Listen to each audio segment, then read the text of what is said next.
Bonjour à vous les créatifs, bienvenue pour cette nouvelle vidéo. Aujourd'hui un thème un peu théorique, on va parler du nombre d'images par seconde.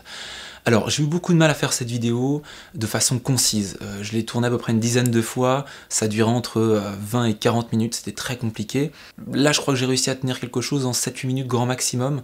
Le but c'est de comprendre d'où on vient, de faire un peu l'historique, mais surtout où on va, et qu'est-ce qui est indispensable aujourd'hui, et qu'est-ce qui ne l'est plus. Et vous allez voir qu'en fait c'est très simple, parce que les contraintes aujourd'hui ne sont plus du tout les mêmes qu'hier, et donc il y a plein de formats qui n'ont plus vraiment d'intérêt.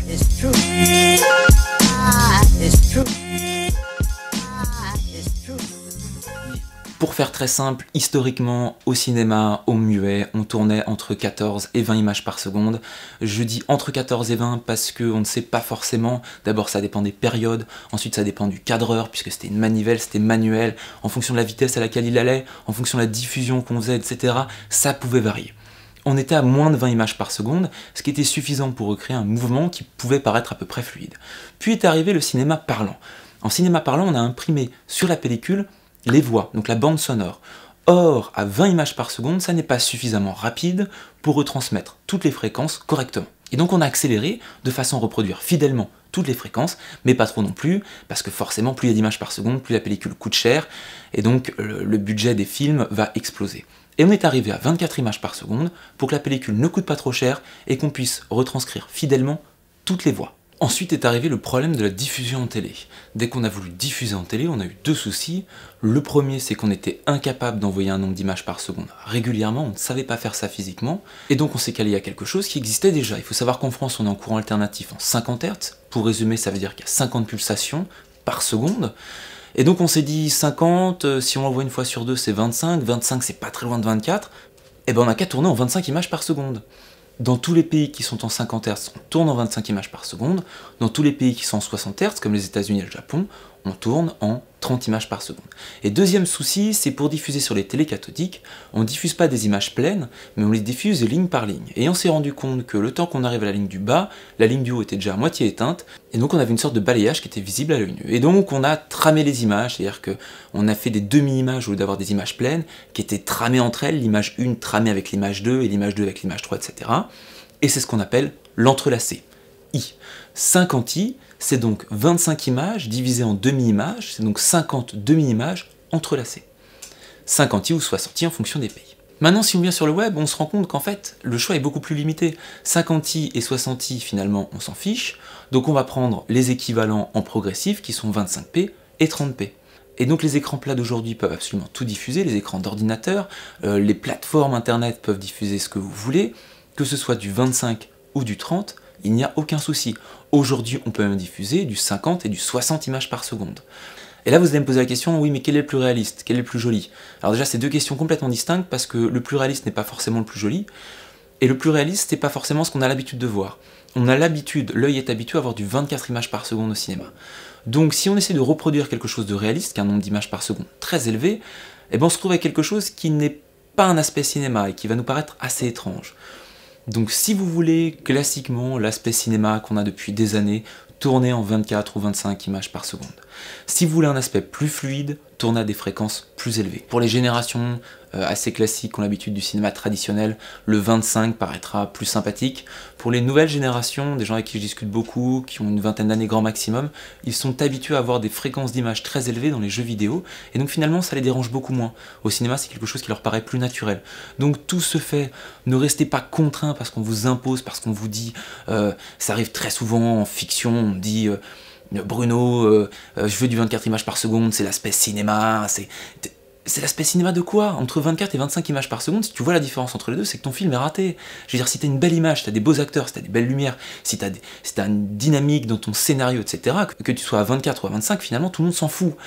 Et quand on me sort l'excuse du festival, le festival, il peut diffuser en 25 images par seconde. Donc arrêtez de vous donner un look cinéma en disant je tourne en 24 images par seconde, c'est pas cohérent, c'est plus cohérent aujourd'hui. C'est un problème qui est archaïque, c'est un problème qui est obsolète. Aujourd'hui, 24, 25 ou 30 images par seconde, c'est en fonction du rendu que vous voulez. Et 50 et 60 aussi. Il y a des réalisateurs qui tournent au cinéma et qui tournent en 48 images par seconde. 48 qui est donc le double de 24.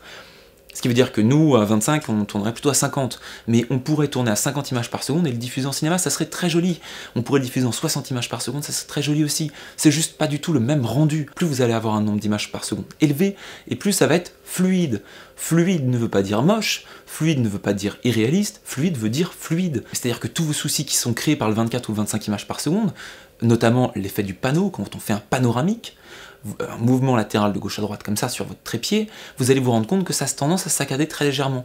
Parce que le taux de rafraîchissement à 25 ou à 24 images par seconde n'est pas assez élevé. Et donc vous avez un effet de saccade qui est créé. Si vous tournez en 50 images par seconde, vous n'avez plus cet effet de saccade. Je connais beaucoup de boîtes de prod qui tournent en 50p ou en 50i, les suivis, les séquences, et on suit quelqu'un dans la rue, ça va vite, on tourne à des vitesses élevées, parce que ça permet une certaine fluidité. Et aujourd'hui, notre œil n'est pas vraiment habitué à ça au cinéma, mais le jour où il sera habitué, eh bien, il n'y aura plus de soucis. Donc, moi, ce que j'ai à vous dire, et ce que je vous conseille, c'est d'essayer au maximum, tester les choses, ne vous imposez pas de limites, pas de contraintes par rapport à ce qui se fait, oubliez le terme traditionnel, le cinéma, oubliez les gens qui prétendent avoir 30 ans d'expérience et qui vont vous dire « Non mais moi le cinéma je connais, c'est du 24 images par seconde ». On s'en fout, on s'en fout. Aujourd'hui YouTube a un impact et un poids qui est beaucoup plus important que certains veulent bien l'accepter, et si demain tous les gens de YouTube tournent en 50p et font des vidéos absolument magnifiques, et ben ça va peut-être devenir un standard. Ça sera le standard YouTube, et peut-être que demain, des gens vont se dire « Eh ben moi j'ai vu cette vidéo sur YouTube, c'est magnifique, c'est du 50p, moi je veux du 50p ». Donc ne vous imposez rien là-dessus. Faites-vous plaisir, mais testez-le avant de votre tournage. Si vous faites par exemple un tournage dans les rues qui court énormément, faites vos tests 3 jours avant, prenez votre caméra, tournez en 25, en 30, en 50, en 60, regardez sur un écran, regardez si le diffuseur peut vous le diffuser à ces vitesses-là, et en fonction de ce que vous souhaitez donner, tournez-le comme ça. Si je dois faire un tout petit tableau récapitulatif, il y a donc le 24 images par seconde, cinéma traditionnel, peut-être un petit peu archaïque, mais toujours diffusé. Vous avez ensuite le 50i, le 60i, archaïque aussi, puisque plus personne n'a télé cathodique, ou presque, mais toujours demandé par les boîtes de prod pour la diffusion télé. Et vous avez le 25, le 30, le 50 et le 60 images par seconde pour tous les autres types de diffusion, donc faites-vous plaisir. 3 petites informations en plus, si vous souhaitez faire des ralentis. Un beau ralenti, il faut tourner à un nombre d'images par seconde plus élevé que la diffusion. Si vous tournez à 25 images par seconde et que vous faites un ralenti pour diffuser en 25 images par seconde, vous aurez un effet forcément saccadé. Il manque des images intermédiaires. Si vous tournez en 50 images par seconde pour diffuser en 25 images par seconde, là vous avez suffisamment d'images et vous pouvez le ralentir x2. Et pour le ralentir x4, il suffirait de tourner à 100 images par seconde. Alors évidemment, il y a des logiciels qui peuvent interpréter des images intermédiaires. Ça marche plus ou moins bien en fonction des cas. Attention, il vaut mieux tourner avec des vitesses plus élevées. Deuxième chose, ne confondez pas la vitesse d'obturation et le nombre d'images par seconde. Beaucoup de gens sont persuadés que tourner à 50 images par seconde assombrit l'image, ou alors donne des flous de mouvement moins prononcés. C'est totalement faux. Ça, c'est la vitesse d'obturation. J'en parlerai dans une prochaine vidéo, je pense que ça peut être très intéressant.